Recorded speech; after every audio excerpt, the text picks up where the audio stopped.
And we're live. Let's get rolling. All right. I just want to make sure I have the date right because if it's not on the prompter, I won't read it. All right. Good afternoon, everyone. It's Friday, August 6th, 2021. Today, we're talking about Apple's latest and kind of controversial child safety initiative that was announced yesterday. And we're also going to dive into some rumors about the rapidly approaching fall product rollout. Joining me today, as always, is iMore contributor Karen Freeman. Hey, Karen. Hello. And joining us today as one of our special guests is iMore writer Stephen Warwick. Hey, Stephen. Hello. I'm definitely like the least, like the lesser of the special guests. Let's and joining as our other special guest this week, my friend and yours, Renee Ritchie of, I believe it's pronounced youtube.com. Welcome back, Renee. Utumbe. I think it's Utumbe. All right. Thank you. So great to be here. It's great to have you on the show, Renee. Like because being home. Yeah, it's like having someone back for a nice family visit.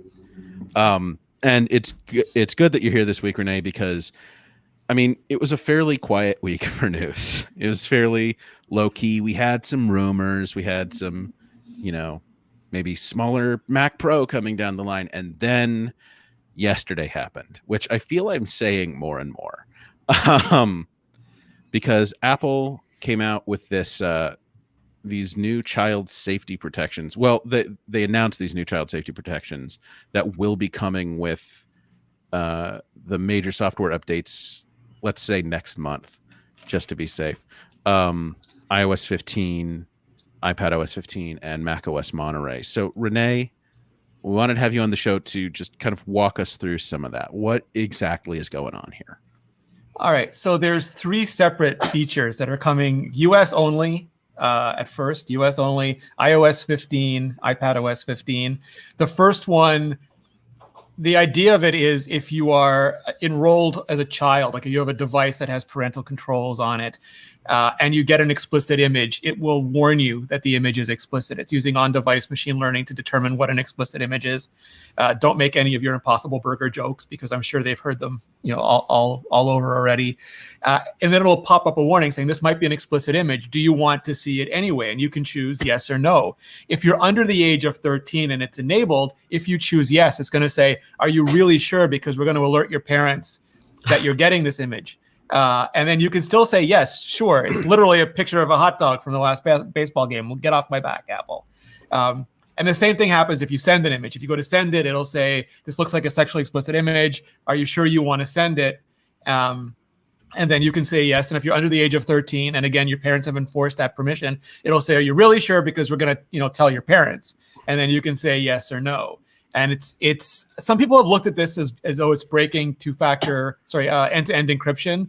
It's not, in that end-to-end encryption is about disclosure. It's like nobody who shouldn't be seeing the message is seeing the message. If you choose to send a message to somebody, you're opting them in to seeing that message. And this is the same thing. You or your legal guardian gets to decide if someone else gets to see messages under certain circumstances. So if it doesn't have to be enrolled in this. You'll know for sure if you are enrolled in this. Nobody can enroll you in this without your knowledge of it. You may not like it if you're under the age of 13. You may not like that it exists, but it's there. And Apple's intending this to prevent grooming. Some people say, why don't you do this for adults? Nobody wants to get those eggplant pics. Like, let all of us have this as an option. And they're not commenting on that yet, but it's meant to stop grooming, people sending, images to children to eventually scale up to greater abuse. That's the first one. The second one is the CSAM database, which is a database of known images that involve, I don't know if we can actually say what it stands for on YouTube, or that's instant quarantine on YouTube side. So it's an image of, it's a database of the absolute worst images, images that it is illegal to possess. A lot of stuff you can search for, like a lot of stuff might be like disreputable. You might have ethical qualms. This stuff is illegal to possess. Again, it's US only. It's the US CSAM database. And what Apple is doing is my guess, my gut is that Apple's not legally allowed to have this stuff on their servers. They do not want this stuff on their servers, but they don't want to scan all our photos on their servers to find it and get rid of it, which is what every other tech company does. Facebook, Microsoft.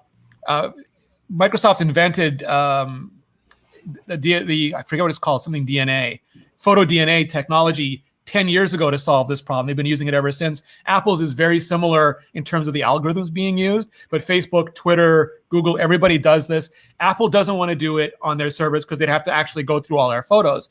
So what they decided to do is this incredibly intricate, kind of clever approach where they take the database, they convert it to what they call neural hash. So the database is already hashed. You don't actually have the pictures. You have hashes, which is a mathematical representation of the picture. And Apple wraps that in a neural hash to make it just one more level abstracted. Because some people were afraid that you're getting these pictures on your device so that Apple could match against them. Nobody's getting any CSAM on their device. You're getting the neural hashes. And what those neural hashes do is only if and when you upload to iCloud Photos. If you don't use iCloud Photos, if you're not uploading anything, doesn't affect you in the least. If you're uploading your images to iCloud Photos, as they're being uploaded, Apple will check them against these hashes. Apple won't say exactly what's in the hash formula, the same way Microsoft won't talk about photo DNA, because they don't want anybody to try to game the system. But as you're uploading it, if Apple thinks there's a match in the hashes, they're going to put a secure receipt on that image. They're not going to do anything with it, not going to look at it, but they're going to attach a secure receipt to the photo as it's being uploaded. Now, one photo being uploaded, two photos, two matches, Apple's still not doing anything. When they hit a threshold, there's a private threshold technology that means we've broken the secret up into 1,000 parts, and only if you get enough of the parts will you be able to unlock the secret. That's what Apple's using here. They won't say how many that the threshold is because they don't want to say it's 100, and then people are like, woohoo, I can have 99 images and it won't be a problem. So they're keeping that deliberately ambiguous. But what they're doing is if you get enough of these hashes, it's still not going to be on your device, not looking at your device, but if enough of these hashes are associated with your account on iCloud, it's going to trigger an alert to Apple. At that point, the threshold will be met, and Apple's going to close your iCloud account for essentially violating the law by having these images and uploading them to Apple servers. At that point, right before they close your account, a human's going to review it and make sure there's actual matches, because they want to make sure there's as few chance of error as possible. So the algorithm has an error base, the receipts have an error base, they're gonna have a human intervene, and the human can unlock those images, which is probably the worst job imaginable for a human. But again, every tech company has a group of humans who burn out very quickly doing this job, and they authenticate the images. And if they're proven to be authentic, then your account is closed and law enforcement is notified. Now you can, if there's a false positive, obviously they're not going to do any of that stuff. They'll try to figure out what went wrong in the process, do quality assurance on the process. But if it is accurate, they'll alert law enforcement. You can protest. You can say this is a false positive. You can object to this, and they have a procedure in place to handle objections for this. But otherwise, that account is gone, and you were being reported for violation of CSAM, which is again the mere possession of is illegal. Right. You said and all that tech dad is asking a question about why. So, and this is what some people are asking. Like, it doesn't look at images that you're taking live, because some people worry, if grandma takes a picture of baby in the bath, suddenly she's going to be under arrest. But it doesn't have anything to do with your current photos. It has to be on the existing database. And my gut instinct is that Apple just cannot have this stuff on their servers. And rather than go through everyone's photos on the servers like every other company does, they're doing this process to maintain the privacy of your photos while still making sure none of those photos end up on their servers. So it's not a prevention technology. It's a legal compliance technology. Renee, the question about, I guess, it's not like an opt-out, not like a built-in opt-out, but Apple has confirmed that this doesn't work if you don't use iCloud Photos, which is correct. Seems like a double-edged sword, because it's like, oh great, well if you don't want to be part of this, turn your iCloud Photos off. But then equally, it seems as kind of old dad tech is saying, well, that just seems like that is an opt-out for the bad guys as well as the good guys, I guess. Is that like an oversight, or is that just kind of par for the course with how the system works? I think it's neither. I think because like it's designed to stop trafficking is one of the elements, and trafficking is just the ability to distribute these photos, and people use all sorts of means of doing that. But if you turn off iCloud Photos thinking I'm going to use Google Photos instead, screw Apple. Google is actually scanning the photos for this. If you're saying I'm leaving them in Facebook, Facebook is scanning the photos for this. Dropbox scans photos for this. The only difference is Apple is trying to do it in a way where they don't actually have to look at your photos while they're doing it. So it's really designed to keep it off Apple servers and prevent I guess, the easy trafficking of this. You'll have to put some effort in if you want to keep up your trafficking. So Apple isn't really trying to prevent the distribution of these kinds of illegal photos. They're just trying to stay out of it on their end so that they're not legally liable. Is that what you're saying? Yeah, I mean, it would be really hard to prevent it because people can come up with all sorts of apps and systems and, private FTP servers, that kind of stuff they would have to get really draconian if that was at all going to be implemented. Right. I think they'd rather leave that to the FBI and the authorities who are properly capable of handling it. So why is this controversial?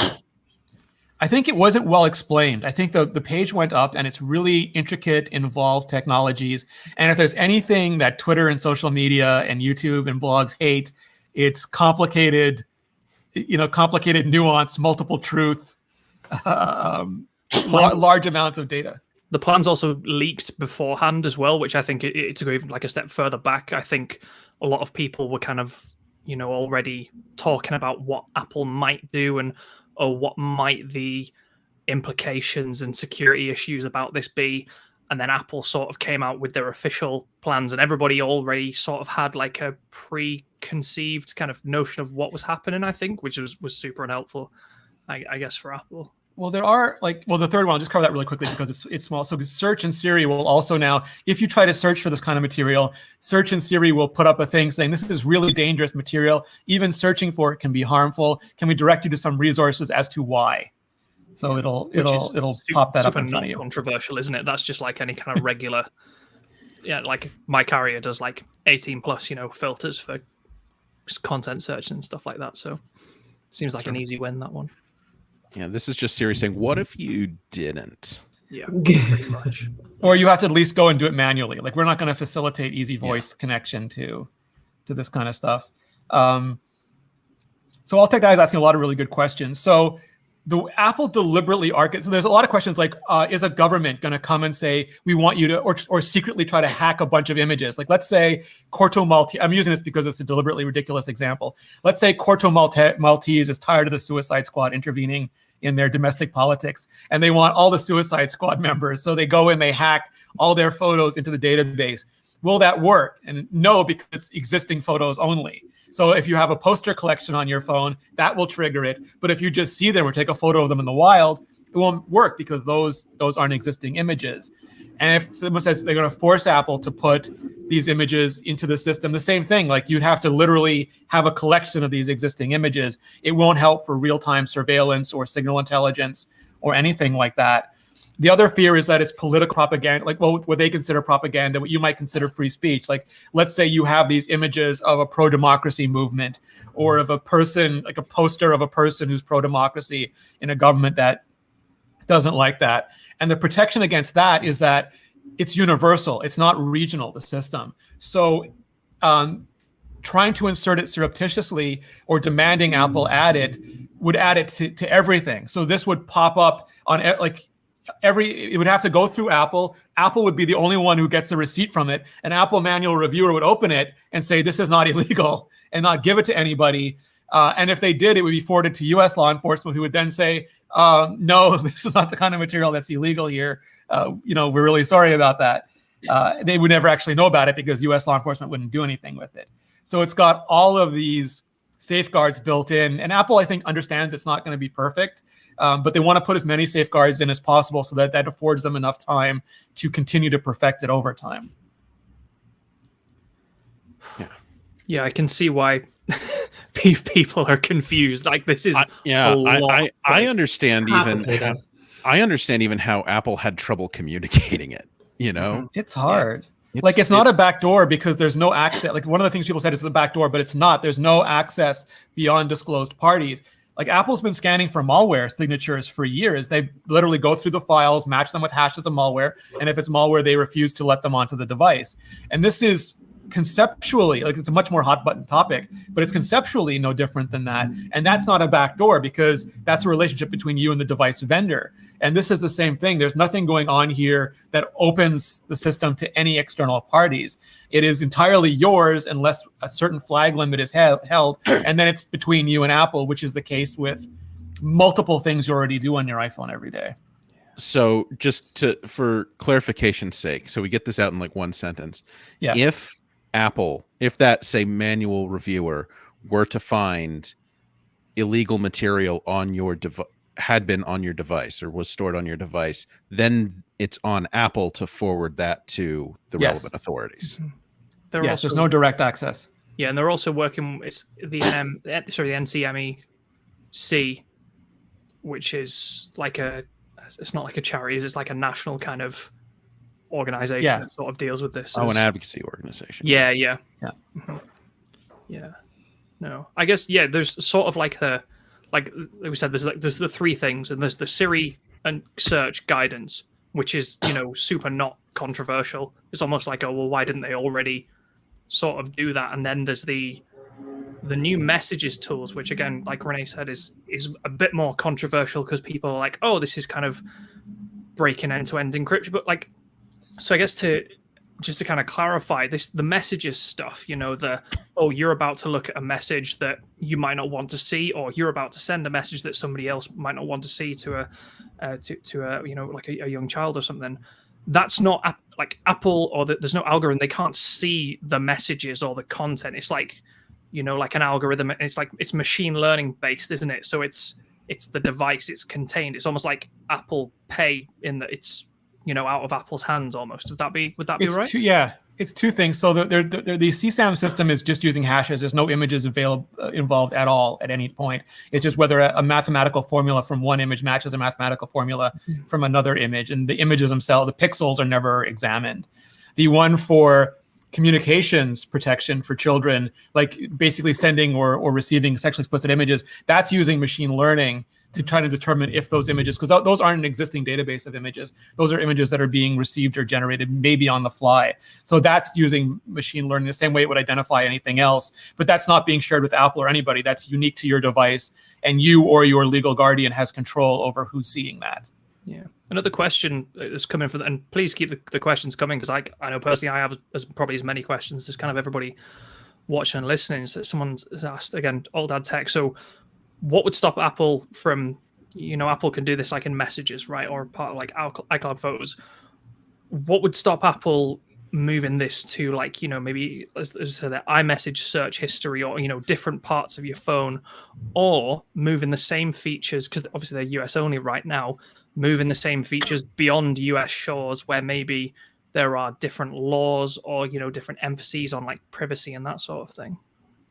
Yeah, so it's the same that stops them or starts them from doing anything. I think that's why I'm not always as interested in the what as the why. But they could, like they were doing this with malware signatures. They were scanning for malware signatures. Now they're scanning for CSAM signatures. Theoretically, they could scan for anything, but there's no need, which is a terrible answer, but it's true of every company ever. These images are, again, illegal to possess. Some people have worried that maybe they'll search for drug images, but those aren't illegal to possess. I joke that maybe they'll search John Prosser's phone for iPhone images, for upcoming device images. Those aren't illegal to possess. And these are the big hot button ones. These are the ones when governments seek to get involved. It's almost always CSAM that comes up first, with terrorism that almost always comes up second. And it's going to just be up to Apple to say what they believe is an acceptable use of the technology. And also regionally too, like if Canada asks for this, it'd probably be a very different discussion than if Corto Maltese, going to keep using that fictional terrorist island nation, asks for it. And they're going to have to make those decisions based on local laws on a case-by-case basis. And Alt Tech also asked about machine learning designed by humans. The machine learning is not involved with the CSAM stuff at all. That's just hash matching. The machine learning is only involved on your devices for the sending and receiving for minors. And Again, you can override it. Like if you think it's wrong, you just say, I want to see the picture anyway. Or if you don't care, you just say, I want to see the picture anyway. The only difference is if you're under 13 and your parents decide to enforce it, they can get an alert when you decide to override it. So no messages are being deleted or squashed. It's just this double layer of warnings that pop up and parental disclosure if they want it for people under 13. Yeah. I've spoken to one kind of security expert about this who was pretty impressed with the system itself being privacy preserving. Do you think there's a sense that Apple is maybe trying to get, like, do you think this is something that governments down the line might have asked for, and Apple is almost trying to get ahead of that and doing it on their own terms rather than have something imposed on them, or like a request like from the FBI or something like that? Do you think this is trying to retain like some level of control in that? There've been a bunch of theories. One of them is that regulation is coming, and Apple wants to make sure that they have this in place before the regulation comes, because the regulation will inevitably be worse. It will be a backdoor, or it will be live scanning of entire databases, and they want to have something built out that prevents that from happening. Another theory is that Apple wants to lock down iCloud again. Originally, iCloud was locked down, but normal people lost access to their baby photos and their wedding photos, and that was a much greater harm than a few, as terrible as it is, and a few new photos getting leaked. So Apple created this new system where it's backed up, but it can be retrieved if you lose your own keys to it. And some people don't like that. They want it encrypted. And there's been rumors that the FBI doesn't want that to happen because they want to be able to subpoena iCloud backups. And so some people are theorizing that if Apple does this, then when they do re-encrypt or make it an optional re-encryption for iCloud, they'll be able to say, yes, we know about your CSAM objections. We've handled them. No further objections? Good. It's all locked down again. Yeah. But to me, those are like theoretical and may or may not happen. But what's not theoretical is that the possession of these images is illegal. Apple has never wanted them on their servers. They've just not found a way of doing it. They've just not found a way of doing it that could preserve privacy, so they've been hesitant to do it because everybody else implemented it earlier and just went through our photos to do it. They weren't willing to do that, and it's taken them a few years to build out the technology that prevents it. Some breaking news, as it were. Apple, I believe, has confirmed some Mac rumors. I'm just reading. We're talking about geographic expansion, and how could another government kind of abuse this system? Apple's apparently confirmed that the company will consider, so I'm reading here, on a potential global expansion of the system on a country by country basis after conducting a legal evaluation, which I guess kind of leaves the door open that this will eventually roll out, but country by country and not without, it sounds like it'd be on Apple's terms rather than a country, kind of asking for the feature. There's another good question from Altech Data asking awesome questions. Why not easy encryption for iCloud as an option? So the answer to this is that it's complicated.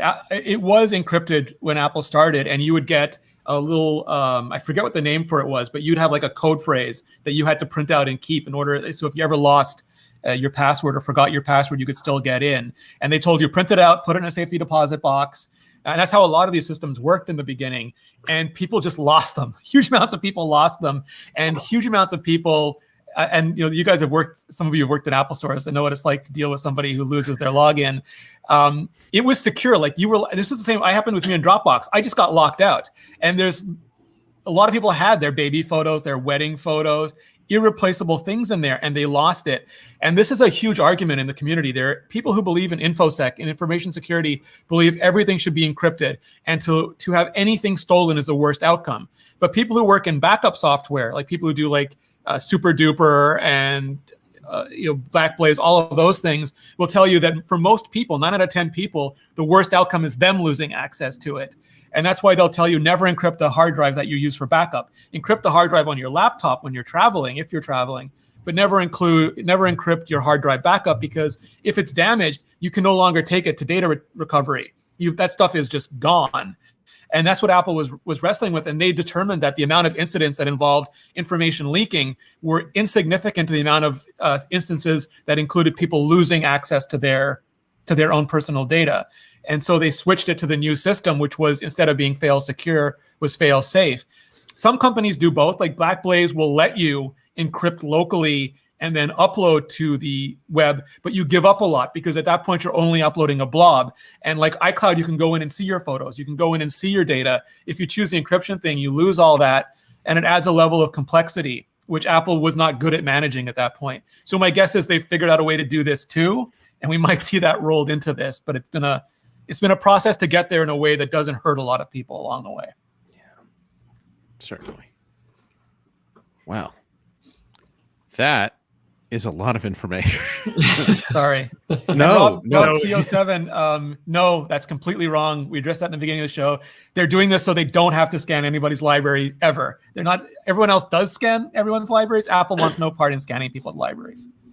Yeah, Would it be, see the hashes? I was trying to think of like a good like real life example, and to me, I kind of think of like looking at like car number plates. Sorry, license plates. Yeah. Looking at a car license plate, but not being able to see the car. Now, I know that's not quite right because you can, the license plate is part of the car, but it's the difference, between like a database of license plates and, oh, that's a red sedan or like a black SUV. Would that be some way to like maybe a more helpful metaphor of, Apple isn't, leafing through your photos one by one to kind of look and see what's going on? Yeah, it's like if you take an image and you reduce it to math and you perform some functions on it, you get a unique serial number basically for every image. And then Apple is encrypting those serial numbers because they don't want anyone to use this as a way to get this material either. So they're encrypting the serial numbers, and then they're comparing them with a little bit of fuzziness because, some people crop the images, some people make them black and white, some people change the color, some people distort so they don't get caught because, again, Google, Microsoft, Facebook, everybody scans for this stuff, and they've learned to try to work around the scanning, so they distort the images. And so it's fuzzy enough that and this is one of the things I think people have a hard time understanding. Like you'll see, why does Google ban YouTube accounts, for people who are legitimate sometimes? Why does Apple remove legitimate apps sometimes? Why do scam apps end up in the store? Why do scam videos end up on YouTube? And those two things boggle our minds. How can legitimate stuff be suppressed and fake stuff still get there? And I've spoken to so many people who are involved in this at Google and Apple, even Facebook a little bit. And the thing is, like, you have a sweet center of legitimate stuff, and you tune your algorithm. And if you tune it too much one way, it starts to catch some legitimate stuff. And if you tune it too far the other way, it starts to let in some illegitimate stuff. And there will always be, because you're dealing with billions of bits of data all the time, and people who are very sophisticated trying to game the system all the time. So it's a continual adjustment battle, and they will always catch some at the periphery. The goal is not to have too many fakes and not to have too many falses. And it is really hard to maintain that balance. And that's what they're doing here, because they're trying to catch people who've distorted the images, but not catch any images that aren't part of the database. Someone's asked there, and we've touched on it a bit. This does only apply to iCloud photos, not, your files, your documents, your numbers, spreadsheets, or whatever, anything like that. It's exclusively iCloud. And even less. Less. It only applies to photos that you are uploading to iCloud. It only happens in the moment of upload. So if stuff's already there, if stuff is never going there, it doesn't apply either. Yeah. So it's only in that kind of period of transition. Yeah, it attaches a receipt on upload. And this is all starting with the software updates from this fall, yeah? Yes, iOS 15, iPadOS 15. Yeah. All right. So is there anything stopping people from just not updating to iOS 15? They won't get the new emojis. And you know what humans really care about? Humans really care about the new emojis. They're going to take one look at those little boxes on Twitter and messages and say, damn it, I'm updating. Yeah, I'm not sure that like the gross traffickers care about the emojis so much. Yeah. But yeah. Well, I mean, that's the thing. Like the people who do knowingly have this kind of material on their devices are probably already doing things to keep them, out of the cloud. They're not going onto Google Photos, they're not going onto Dropbox. Criminals are always going to look to minimize their risk. The dark web. Yeah. I missed Viper in the chat. Hey, Viper, if you're still there. Sorry about that.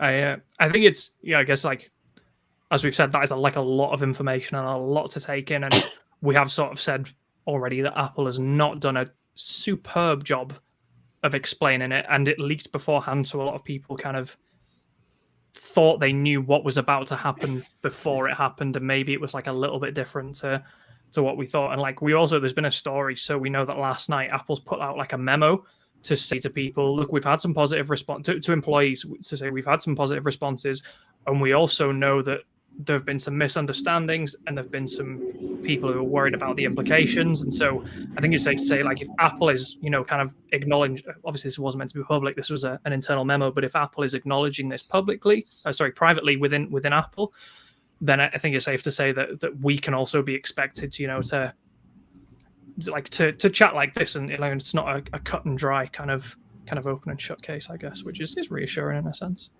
What my question is sort of like, why now? Why wasn't this announced at least in concert with the announcements of these the software updates back around WWDC? Because Apple already does some, or has publicly admitted that it does some iCloud scanning of this type. There was a story last year. They used to do it on the cloud. They I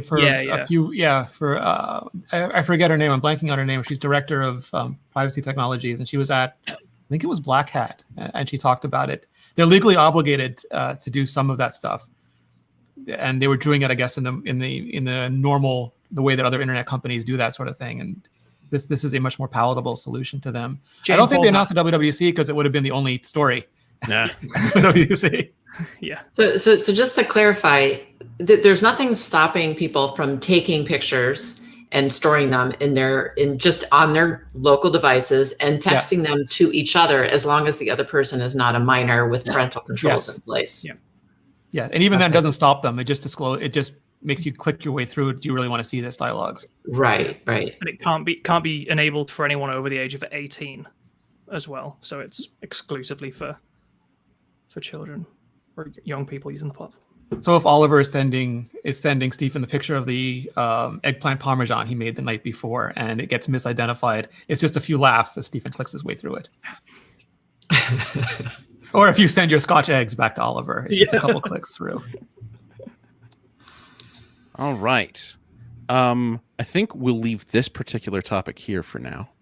It was a lot of information to digest. Thank you very much, Renee, for talking with us about that. That is, I think all of us were a little concerned that we didn't quite have a full grasp on it. So your guidance through this. Can I just add, there are legitimate concerns. I think one of the problems is a lot of the concerns have been illegitimate, and that distracts from legitimate concerns. Mm-hmm. The technical stuff, I think Apple did a really, really good job at. And there's always going to be absolutists. There are people who believe that, especially InfoSec people, by nature believe that privacy and security are absolutes, and that there's no room for any pragmatism or compromise. And that's an okay position to have. Apple had that position for a while, and it was actually hurting them. With the health technologies, they wouldn't let anybody access it. And there are people who have health problems who just can't take care of their own medicine. They can't take care of their own treatment, and they need to be able to give permission to caregivers, or you need to be able to share information with a doctor. And Apple realized that being an app, or people were getting locked out of their photos, their baby and wedding photos, and they get really mad. They'll cut you at that point. And so Apple had to realize that, privacy shouldn't be an absolute. It should be a benefit. And now they're making a lot of more pragmatic choices. I think the idea has been, how do we help people, rather than how do we lock things down? And I think that's a better question to ask. But there will be people, I think the technology is great, but ethically, you can absolutely have issues with this. Ethically, morally, based on philosophy and principle, you can say, I disagree with, you're not my daddy, you're not my mommy, you're not my device parent. You have no business doing any of this stuff. And even if the law says, well, no, actually, we're going to force the companies to do this stuff, we're going to keep forcing them to do more and more, you can still find that objectionable. I think that's totally reasonable argument to make. Yeah. Well, I don't think it's a reasonable argument to make that to demand the right to possess illegal materials. Well, it's more like the scanning. It's this thing. It's nobody believes in torture, but any parent will torture the person who's kidnapped their kid. Humans have a lot of duality. Right. But I'm just saying, I don't think anybody has a leg to stand on if they're insisting that they have the right to possess materials such as, involving children. Yeah. In explicit. They're just saying they don't want they're just saying they don't want companies or the government on their phones. No one's ever going to bring up terrorism or CSAM, because those are specific instances. But there are people who will argue that the government, Americans, because this law is only in America, the First Amendment is only an American law. But like where Stephen and I live, the government loves to tell us what to do. They do they do it every minute. So there's an argument. Nobody wants this stuff, but also but also some people don't want. They want to be the ones making sure it doesn't happen. They don't want companies telling them not to have it happen. Yeah. Gosh. Yeah. Moving along to transitioning into from things we know are happening to things that almost happened. We got this thing, I think, it was yesterday, an alleged AirPower prototype showed up online. And I just have to ask, can we stop? Please, God, can we stop? I mean, do we know that this prototype is something new as opposed to something that was just, from years ago? It's the same shape as just the popping up. To be the source, Giulio Zompetti, is a known collector of mysterious Apple products and early prototypes and products that haven't released. So if anybody would have a working prototype of a cancelled charging mat from Apple, it would probably be Giulio, but we don't know for sure. It looks like the one Serenity and I saw at the Apple event at the hands-on in 2016. Yeah, they had them out there. The only time we ever saw them, never saw them again, but they were in the hands-on area. Where did that go? Wild. That was 5 years ago. Oh my God. The animation's cool. Did you see the video and you put the? Yeah, it's in line with the animations that they had originally shown off when they first announced AirPower. And I'm looking at this and I'm just, this, whatever this is, a leak, a prototype in someone's hands, it hurts. I just want to move on. Yeah. Is that AirPower? Because we keep hearing that Apple is like still working on this, but like surely now the ship has sailed. There are so many third-party alternatives. I mean, that's not stopped Apple. There's a first-party alternative. It's called so maybe not. MagSafe. But Yeah. I think coming out with a charger that doesn't have MagSafe anymore would be kind of silly. So it's so odd, this idea that they would not have MagSafe on things now. It's kind of like when I first experienced MagSafe on a computer, these many years ago. I can't imagine a computer without it, and I still can't because I don't have a Thunderbolt MacBook Pro. Yeah, Renee, I've been using the same MacBook Pro since late 2013. I've missed this entire Touch Bar era and USB-C only era. You're the boss now. You can requisition this stuff. Yeah, but I don't wanna.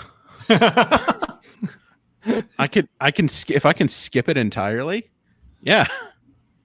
There were a bunch of AirPower prototypes back in the day when they were trying to figure it out. Like the biggest problem were two problems with AirPower. One is Apple Watch is different than Qi, so you have to account for the two different charging types.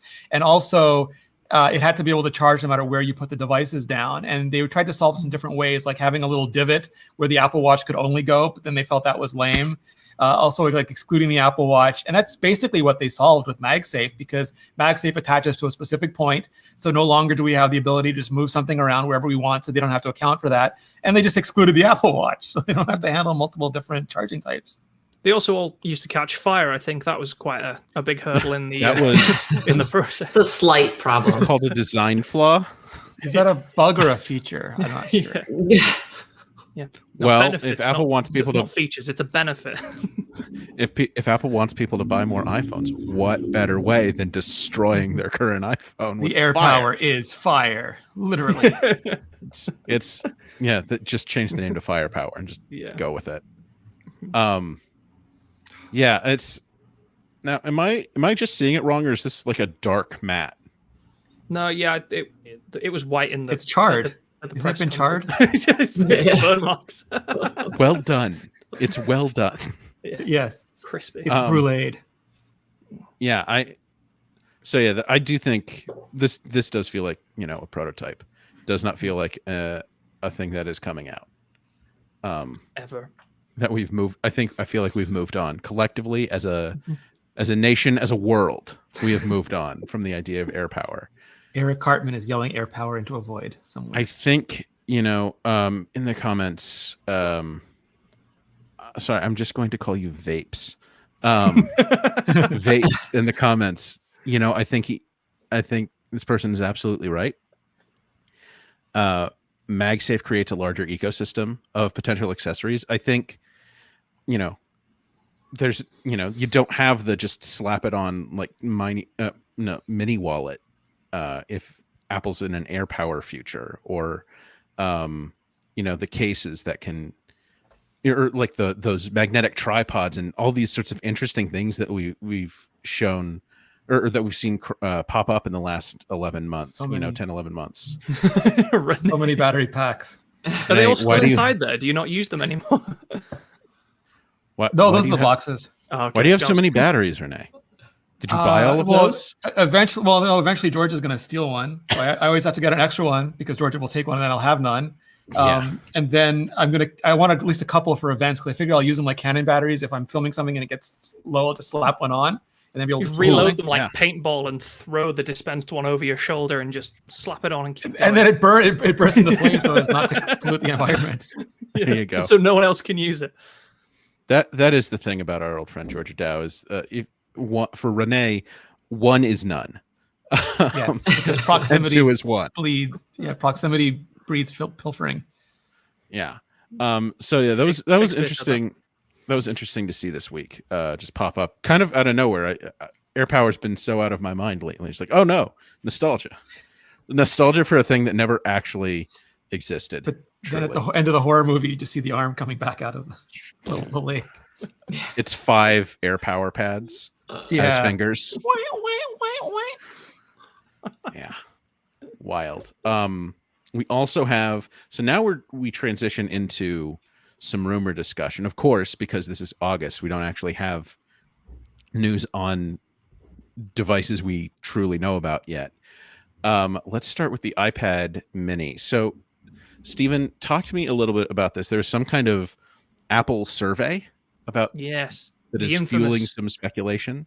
Apple, from time to time, well, quite often actually, Apple just asks its customers, like, you know, do you like your device? How do you use it? That sort of thing. And every so often, like a question pops up, and everybody goes, so like last year in July, there was the question, whilst all the rumors were going on about the iPhone 12 and that Apple was going to get rid of the charger, the cable, well, just the charger in the box, the headphones.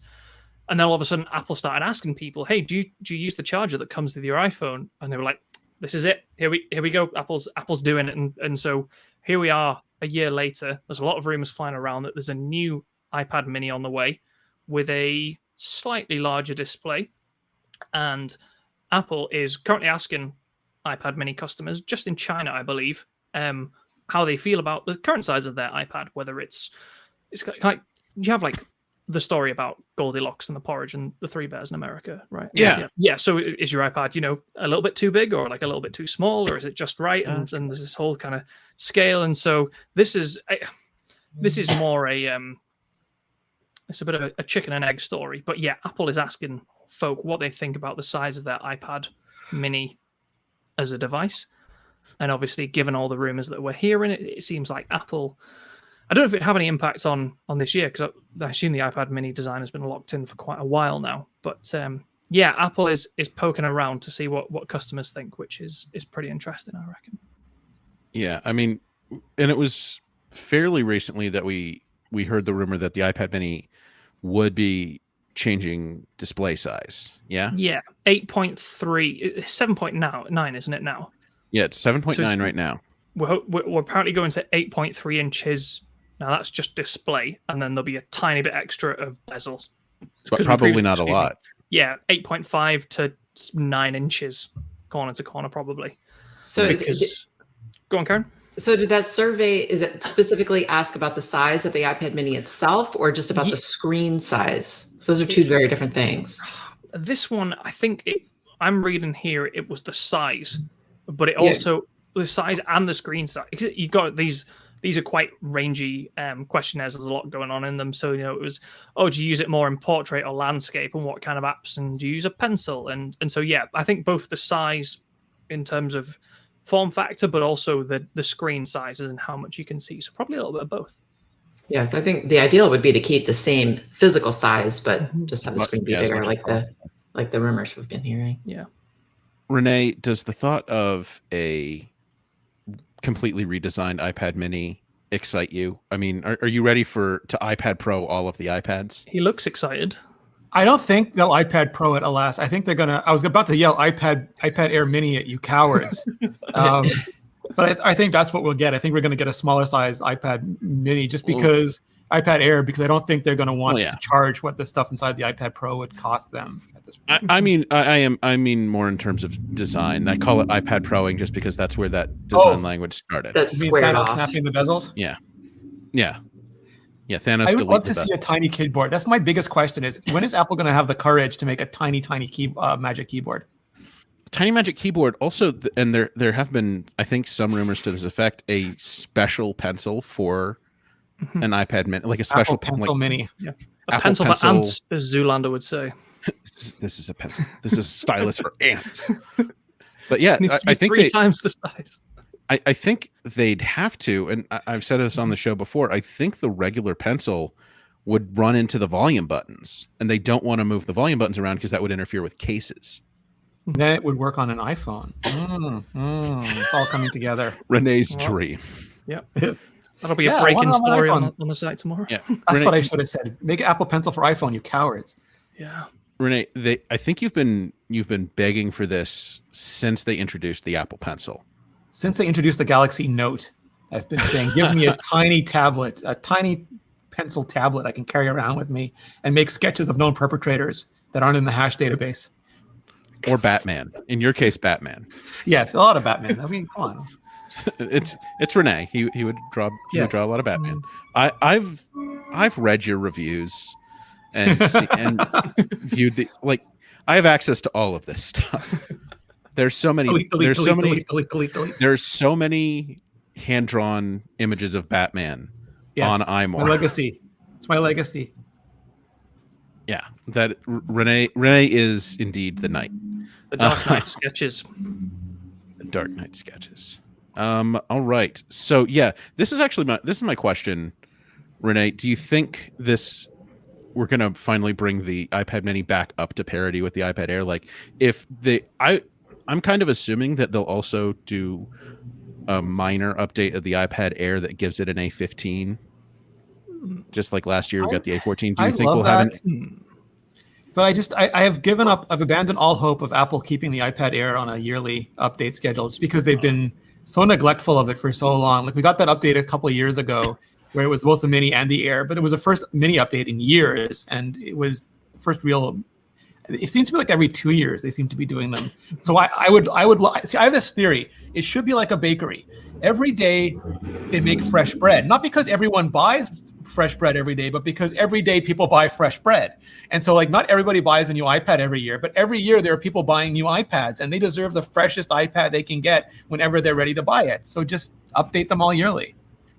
I do wonder. This is making me hungry. Now Stephen just really wants baked goods. Yeah, I'm gonna He's go in Greg's Scotland. They're all fried. Yeah, They're all fried. yeah, he's right. You know. It's like, well, he's not wrong. I wonder if they do go, A15 with the iPad Mini this year, and then so it is even more advanced than the iPad Air, and they don't update the Air, and they just have this sort of like clip clop of trade-off years of which one is the technically better iPad. It's like those people who say Apple's not going to put an M1X in a MacBook Pro because they're going to have an A15 in the iPhone. I'm like, have you met Apple? They made an iPad Pro with a 12Z after the A13 iPhone came out. They are really way based on this. They don't care about your numerology. Yeah, it's like the time Oliver accidentally wrote in ahead time that at least 20% of iPads were going to have Apple Silicon in them by next year. And the internet lost its mind. Yeah. Just keep that screenshot around to keep them humble. Yeah, that's true. Yeah. Well, technically, yeah. I gotta say, the more I think about it, the more excited I am by this potential redesigned Mini. And I'm a huge iPad Pro user. So, do I have room for an iPad Mini in my life? I'll make room in your heart. I will make room for an iPad Mini. You'll just walk around one-handing that Mini. You won't have to make much room. This is the Yeah, that's the thing. I can fully pocket a current iPad Mini.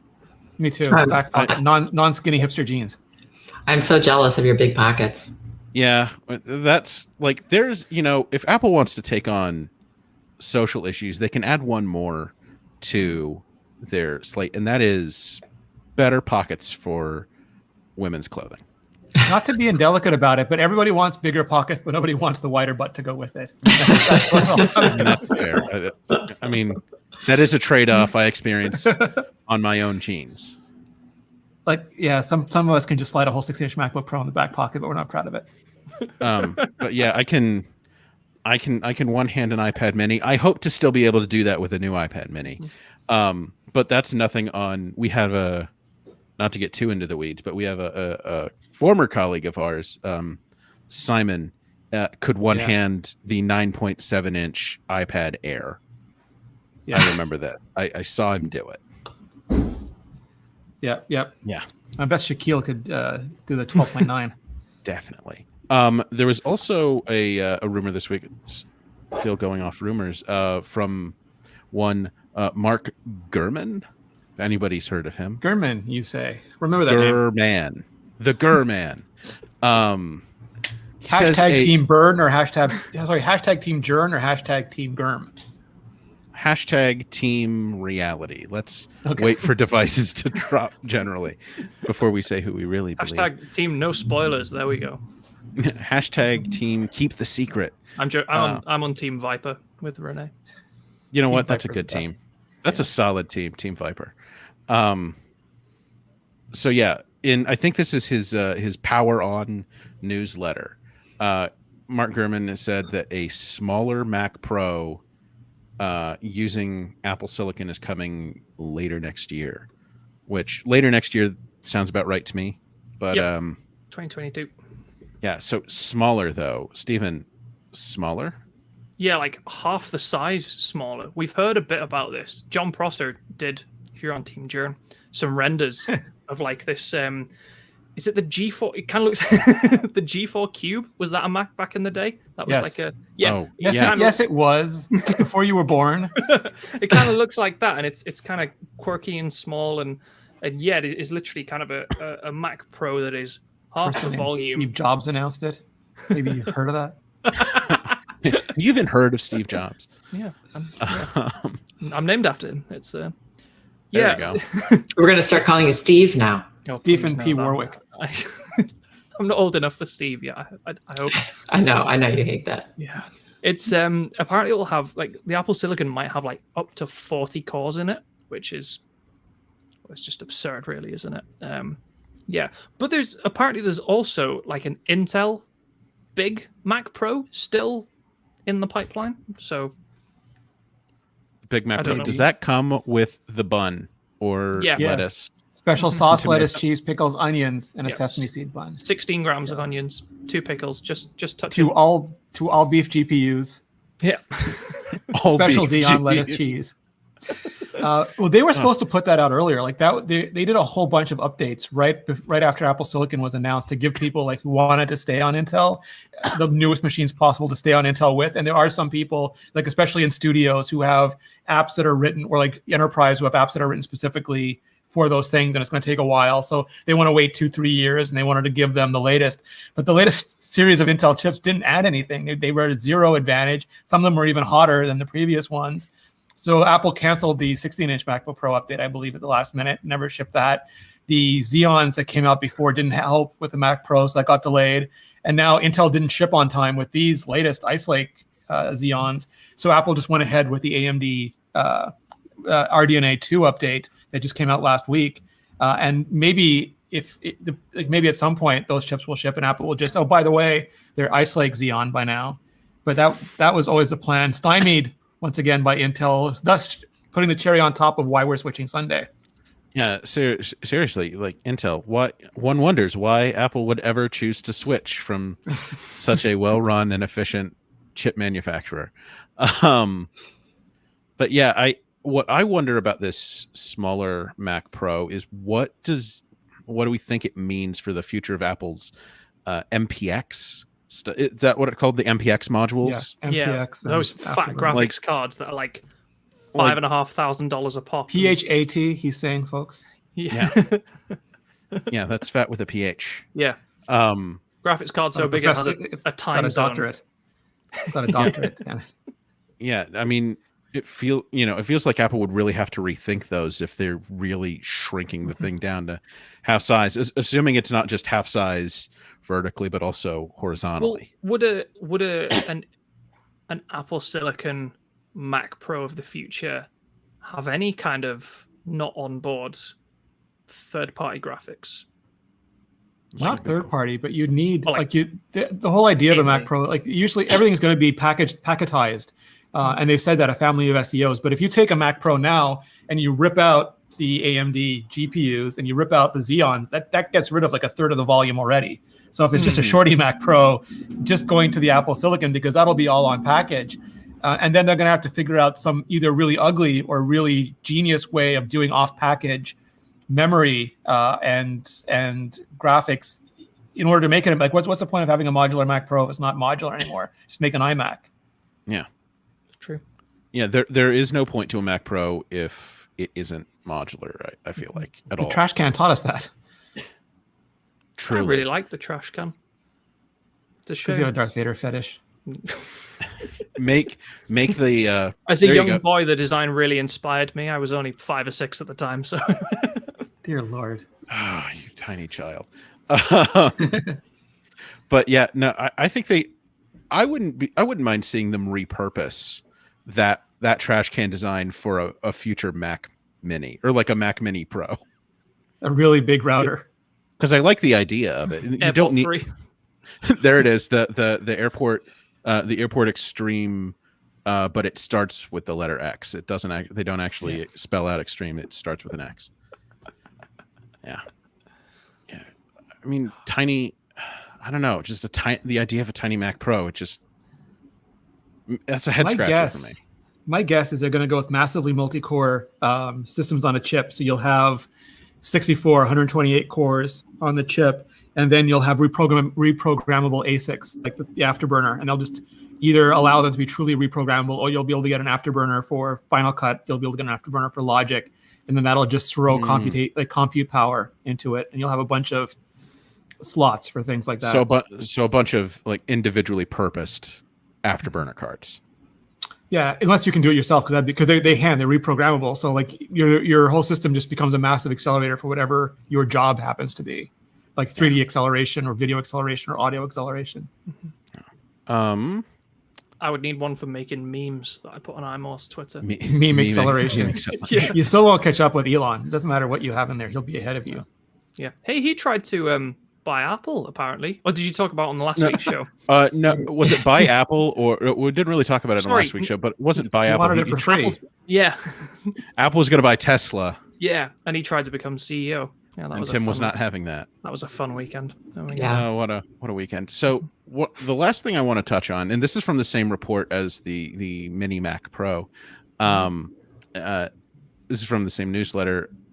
Apparently, a huge AirPods redesign that we've heard about forever is coming this fall. But Mark Gurman is like confirming it as much as any of these things can be confirmed until Apple says it. Are these the AirPods Amateur? Yeah, I think these are the AirPods Amateur 3. Yeah. Okay. So, Karen, you're a big AirPods user, yeah? You have? No, I don't have AirPods actually. You don't have AirPods. Do you think AirPods 3 might entice you?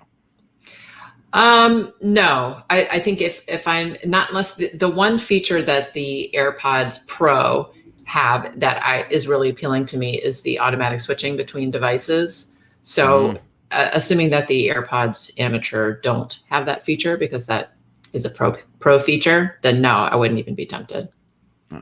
Is there anything in particular that keeps you away from AirPods? The price tag. Price tag, yeah. They are. That's pretty much it. They are up. AirPods Pro especially are kind of up there, especially when you factor in other companies' stuff doing similar things. Like I think what are they called? The Pixel Buds. Yep. They're similar earphones, similarly capable. Nothing. Nothing. Yeah. Oh, nothing. Although Review coming to iMore soon. yeah, Maybe. maybe, Yeah, possibly. yeah. Although from what I hear, those aren't necessarily as capable. But they're only Beats- $99. Beats So Studio Buds. Beats Studio Buds. I sort of impulse ordered them immediately as they came out, but then I said, no, I actually don't want these because I have AirPods Pro. Nice. Yeah, and and Renee, frankly, I saw your review, and then they they would stick out of my ear a little too much. Yeah, for there's a my little comfort. a little bit of what's his name from Star Wars going on there. Lobot. Oh yeah, it's a little low bot. I like AirPods Pro because they kind of sit in my ear. The stem, yeah, but they don't like. I'm with Harry in the comments that AirPods Pro, any buds with like the silicon and the seal, I just can't, like the pressure in my head that it just You're messes with me. wearing something what is it plugged into? Like, what has Apple left you to plug those things into? Even I don't know what you and Karen are. It's plugged into my microphone. Oh, a non-Apple product. I understand now. Yeah. Yeah, mine are plugged into my MacBook Pro right now. Oh, yeah, they haven't deleted that yet. Somehow wireless, it just doesn't work. It just screams feedback and interference. So And meanwhile, I keep getting increasingly wired on my audio setup. So I recently got like great headphones for listening to the higher quality Apple Music, because I do hear a difference. You're an between audiophile. Well, I don't get obsessive about it, but because I do hear a difference between AAC and CD quality lossless. Let me tell you something, children. Let me tell you something. Anybody who tells you there's an audible difference between CD quality lossless and high res lossless, they're selling you snake oil.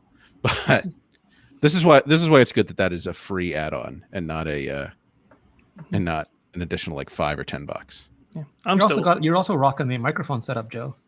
That's awesome. Yes, I am. But yeah, these actually aren't the headphones I was even talking about. They're separate. They're in a special listening corner. They're in a vacuum sealed canister. Yeah. You have a listening nook. It's in a clean room. He's got to put on a bunny suit before he listens. Hermetically sealed. Yeah, no dust. Well, yeah, and then they're open backed, so the clean room is quiet, and there's no external sound to interfere with the soundstage. It's great. All right. If you disturb him, he presses a button and the floor opens up and you get fed to sharks. That's a good idea. That is a good idea. What a note to end on. Yeah, fed by sharks. Joe Keller feeding you to sharks since 2K21. All right, everybody. We've come down to the end of our slightly over an hour. I first of all want to thank Renee for joining us this week and explaining very well Apple's latest announcement. It's a lot of information to get through, but we really do appreciate it, Renee. We might still be talking about it next week, let's be honest. Fair enough. There might be a whole nother week of shenanigans. Stephen, thanks for joining us as well. My pleasure. Big shout out to everyone who joined us live and tuned in and commented. It's always great to see what you folks are saying in the comments. So many great questions in the comments this week. Truly, just an absolute metric ton of excellent questions. Big thanks to everyone who's going to listen later on their podcatcher of choice. As always, massive thank you to Jim Metzendorf, who always makes it sound so lovely. And until next time, this has been the iMore Show. Bye, everybody. Bye.